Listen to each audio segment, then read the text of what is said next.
Today we're going to be talking about the present perfect tense, which is also known as the spoken past tense in the German language. And today we're going to be explaining to you how to use this tense and a little bit about the regular verbs.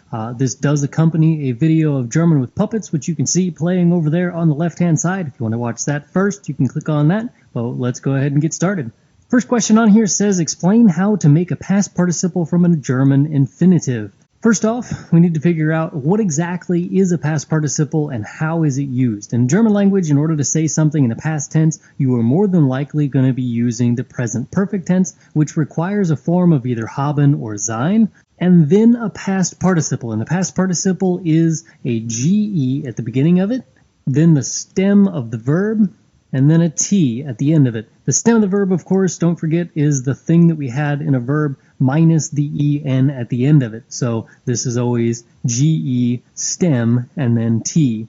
Now, how do we figure out if it's haben or sein? Sein is the one that's easy to remember, and that is motion. Anytime that you have a person or thing going from one place to another, it's more than likely a motion verb and therefore uses sein. I'll show you some examples of that in a little bit. Forms of haben, no motion. They do not show you moving from one place to another and therefore do not show motion and therefore do not use sein. They have to use haben. So that's how you do it. Have a form of haben, form of sein, and a gestemmt form of the verb. Now, in a normal sentence, you would have a subject, a conjugated verb, other stuff of some sort, and if you already had a modal auxiliary in this position over here, you would then have an infinitive here. Now, if you didn't have a modal auxiliary in the verb place over here, obviously you wouldn't have this infinitive here, but that's the idea. Now, in these sentences here in the past tense, we're going to be using a subject, conjugated verb again here in this place, which in this case is now either haben or sein, followed by your other stuff, prepositional phrases, direct objects, indirect objects, and so on, and then your past participle. In this next section, you're supposed to fill in the blank with the past participle of each of these infinitives, and then, of course, use haben or sein accordingly into the blank. I always use hat for the haben forms, and sein I change to ist, so that I can remember that it's supposed to be the conjugated form. The other one you will never change from what I'm about to put into these little blanks here. We'll scroll just a little bit so we can see all of the verbs at once. Now, the first blank here is arbeiten. We have to change this to a past participle, so we have hat, because arbeiten is not a motion verb. You don't have to go from one place to another in order to get there, in order to work, and therefore we say hat ge to begin with, arbeitet, hat gearbeitet. Now, notice that we did add an E here after the T because the stem of the verb here, if you drop your EN, would end in a T. And just as we did in the present tense, in order to avoid confusion and a little bit of fumbling around with the verb, we're going to add an E there to make it a little easier to pronounce. The next one on our list is danken. Again, this is not a motion verb, so we say hat gedankt, hat gedankt. Feiern, same thing, no motion, hat gefeiert. Hören, same thing, hat gehört. Kaufen follows the same rule, hat gekauft. And you can see that these are going to be a little redundant until we get down to reisen. Reisen is our first motion verb on this list, and so we have here ist gereist. And back to more of the same rules as before. All of these here are going to use a form of haben, so we have hat all the way down, and then we have past participles for each after that. Gelacht, gemacht, gepackt, geredet, gesammelt, geschenkt, geschmeckt, gespielt, and gespült. Now in the second column here, we have more of the same. We have almost all of them using a form of haben. So we start off with hat, and all of them all the way down to the bottom, with the exception of the very last one of ist gewandert. Everything else is going to use a form of haben. So we have hat gedeckt, hat geglaubt, hat gejubelt, hat gekostet, hat gelernt, hat gemäht, hat gepasst, hat geregnet, hat gesagt, hat geschafft, hat geschickt, hat geschneit, hat getanzt. Now there are a couple of verbs on this list that confuse people. Tanzen and spielen Because whenever people think about dancing and playing, they think that they have to be in motion, and therefore this should be motion verbs, but they are not actually motion verbs. Think of it this way. If you were playing a game of soccer, yes, you're running back and forth across the field, but you were still on the field the entire time that you were playing, and therefore you don't actually leave. You don't go from point A to point B. You are playing at a particular place, and therefore you use haben there. Same thing happens with tanzen. Tanzen, you're going to have to say that you're like on a dance floor or in a club or something like that. That's tanzen. That is going to be in one place, and therefore you use a form of haben. In section 3, it says that we're supposed to change the sentence from either the present tense or the future tense and change it into the present perfect tense. Start off here, we identify where our verb is. Our conjugated verb is at the beginning of it because it's a question. It says, brauchst du einen Kuli? Do you need a pen? And so we're going to change this into the past tense. We have the same conjugation of the other verb as we did with brauchst, which is the do form, because do is always the subject. If it's not the subject, it becomes other things, like dich and dir. So we start with a form of haben here, hast, because that's the do form of haben, followed by du einen Kuli. And then we have to have our past participle at the end of the sentence, gebraucht. Hast du einen Kuli gebraucht? Did you need a pen?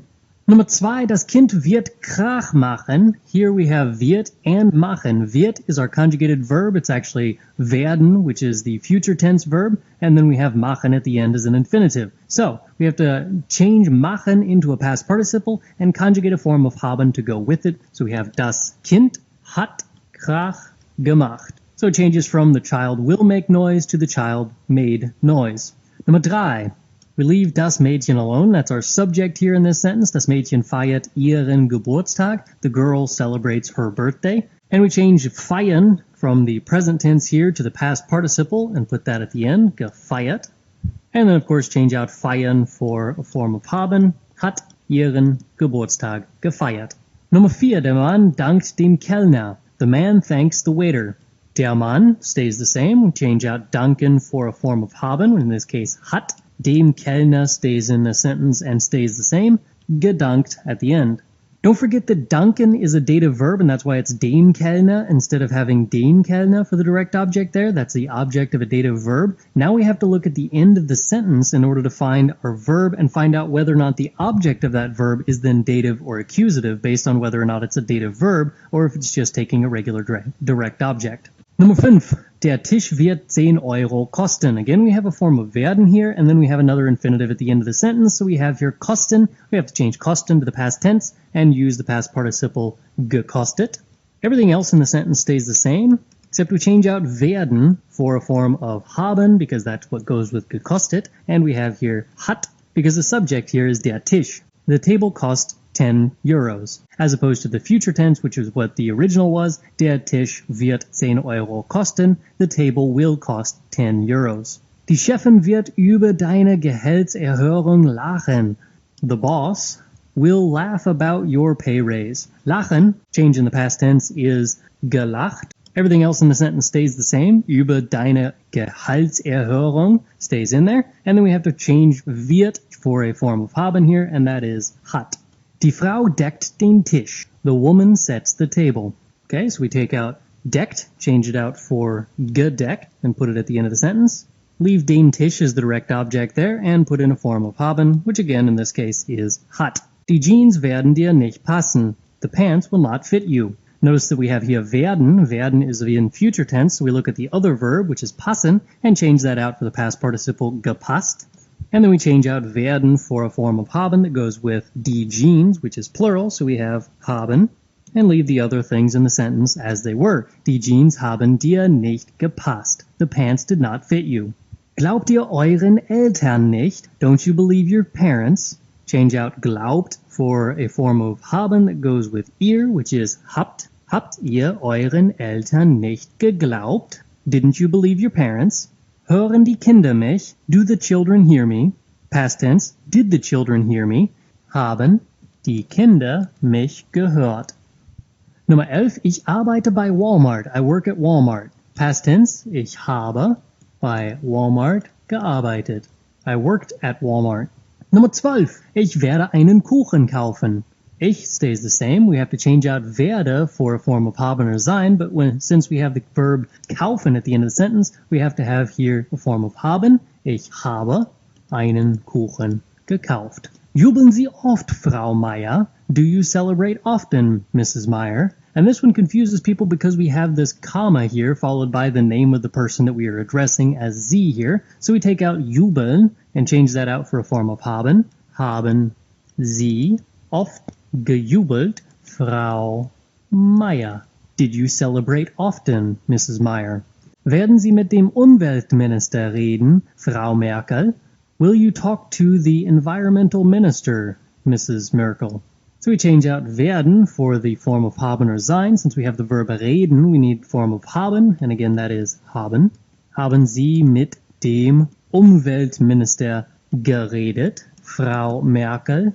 Did you talk to the environmental minister, Mrs. Merkel?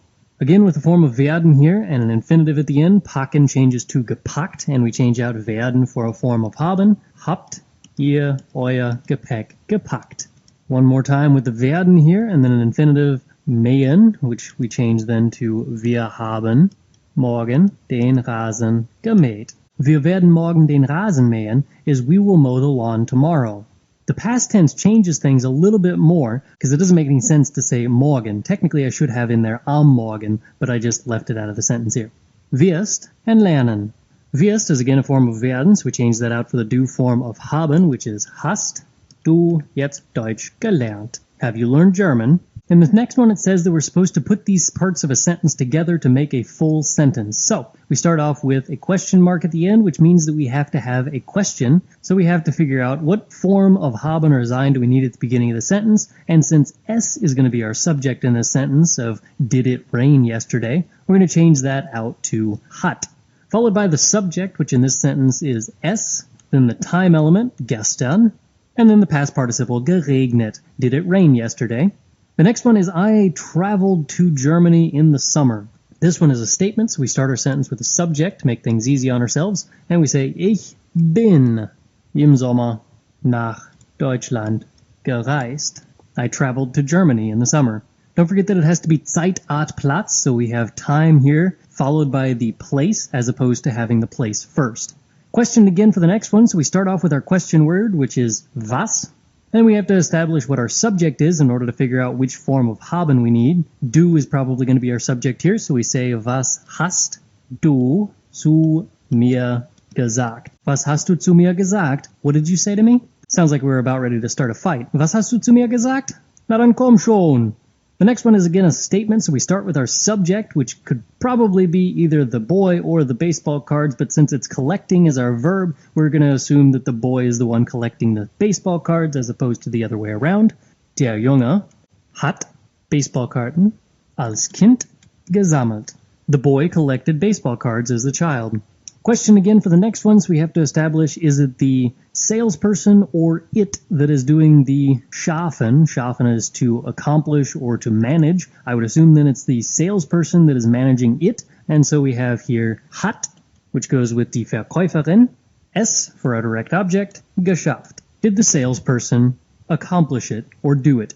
This next one, again, we have a statement. This time we have three different nouns, das Kind, seine Eltern, and ein Gummibär. So we have to establish who is sending what to whom. Let's go with his parents give the child a gummy bear. That sounds like fun, so let's go with seine Eltern. Schenken is going to take haben here. Dem Kind, because it's dative, einen Gummibären geschenkt. Now here we have en at the end of Gummibär because Bär is one of those weird nouns that's going to take an extra in whenever it's not in the nominative case. Seine Eltern haben dem Kind einen Gummibären geschenkt. His parents gave the child a gummy bear. Why only one gummy bear? Unless it's the 5-pound gummy bear that you can buy online, it's not going to do you any good. One gummy bear is not enough. We need more. Number 7. We have back to being a question here, and so we have to start with either a question word or a verb. We do not have a question word, and therefore we start with our verb, which means we need to identify our subject in the sentence, and we're going to go with we being the subject, wir. So we have haben wir die Kinder nach Hause geschickt. Did we send the children home? If you're that absent-minded, you probably don't actually have children. Number 8. Says be careful, this one is tricky. We have schmecken, ihr, and der Fisch. In English, we would say this sentence as do you like the fish or do you like the way the fish tastes or something like that. But in German, we have the verb schmecken, which means that the thing being tasted is the subject and the person who is tasting it is the dative object. So we start with our verb in this sentence, and since our verb has to go with der Fisch, which is the thing being tasted, we have to have here hat. Now, a weird thing happens with schmecken. You can actually take ihr, put it as a dative object like it's supposed to be, and put it here instead. Hat euch der Fisch geschmeckt? Number 9. We have our subject as es, followed by a form of haben that goes with schneien. Hat vorgestern. Es hat vorgestern geschneit. It snowed the day before yesterday. This one again, we have a statement. So we start our sentence off with a subject here, and that is die Schule. Since it says die Schule, we know that this is the plural form of der Schule, and so we have here haben, Schach, im Garten, gespielt. The students played chess in the garden. Another one again here with a statement. We're going to use ich as the subject, and we're going to say ich habe das Geschirr heute Morgen gespült. I washed the dishes this morning. Nummer 12. We have a question again, and we want to ask, did you dance often in the club? So we start off with hast, followed by our subject, du. Zeit, Art, Platz tells us that we have to have oft im Club getanzt. Did you dance in the club often? Nummer 13, finally something that is not a form of haben. We have here wandern. Wandern is a motion verb, it's hiking, and so we say here der Wanderer, the hiker, ist in den Bergen gewandert. Der Wanderer ist in den Bergen gewandert. The hiker hiked in the mountains. Number 14, back to being used with haben. Here we have meine Schwester as our subject. Hat auf mich zu Hause gewartet. My sister waited for me at home. And the last one here, we have a form of wohnen, and we have wir as our subject. So we have to have here a form of haben. Haben in den Bergen gewohnt. We lived in the mountains.